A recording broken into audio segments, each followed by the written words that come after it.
In 1883, a creative engineer named John Roebling was inspired by an idea to build a spectacular bridge connecting New York with the Long Island. However, bridge building experts throughout the world thought that this was an impossible feat and told Roebling to forget the idea. It just could not be done.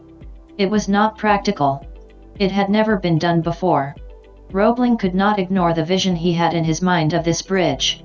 He thought about it all the time, and he knew deep in his heart that it could be done.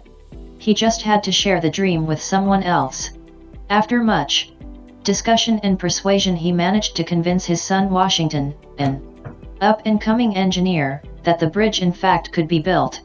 Working together for the first time, the father and son developed concepts of how it could be accomplished and how the obstacles could be overcome.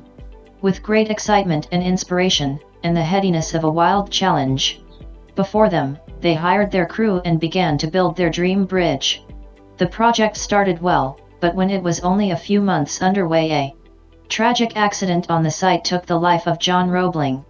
Washington was injured and left with a certain amount of brain damage, which resulted in him not being able to walk or talk or even move.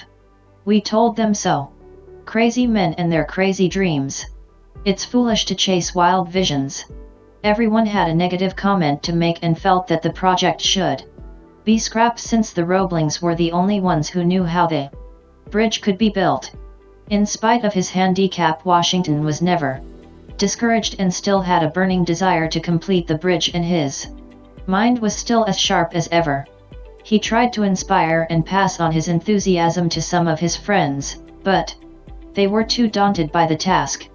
As he lay on his bed in his hospital room, with the sunlight streaming through the windows, a gentle breeze blew the flimsy white curtains apart, and he was able to see the sky and the tops of the trees outside for just a moment.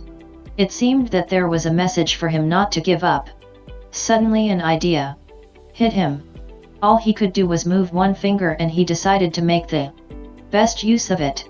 By moving this, he slowly developed a code of communication with his wife. He touched his wife's arm with that finger, indicating to her that he wanted her to call the engineers again. Then he used the same method of tapping her arm to tell the engineers what to do. It seemed foolish, but the project was underway again. For 13 years Washington tapped out his instructions with his finger on his wife's arm, until the bridge was finally completed.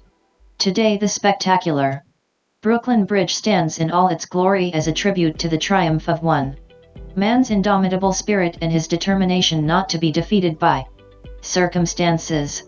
It is also a tribute to the engineers and their teamwork, and to their faith in a man who was considered mad by half the world.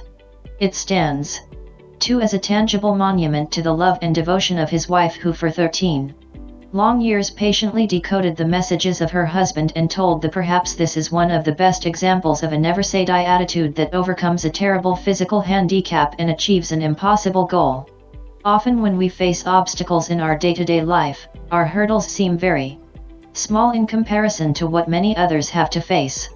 The Brooklyn Bridge shows us that dreams that seem impossible can be realized with determination and persistence, no matter what the odds are. Even the most distant dream can be realized with determination and persistence. Hope you liked it, and if you feel worth watching, then make sure to subscribe. Thanks for watching and take care.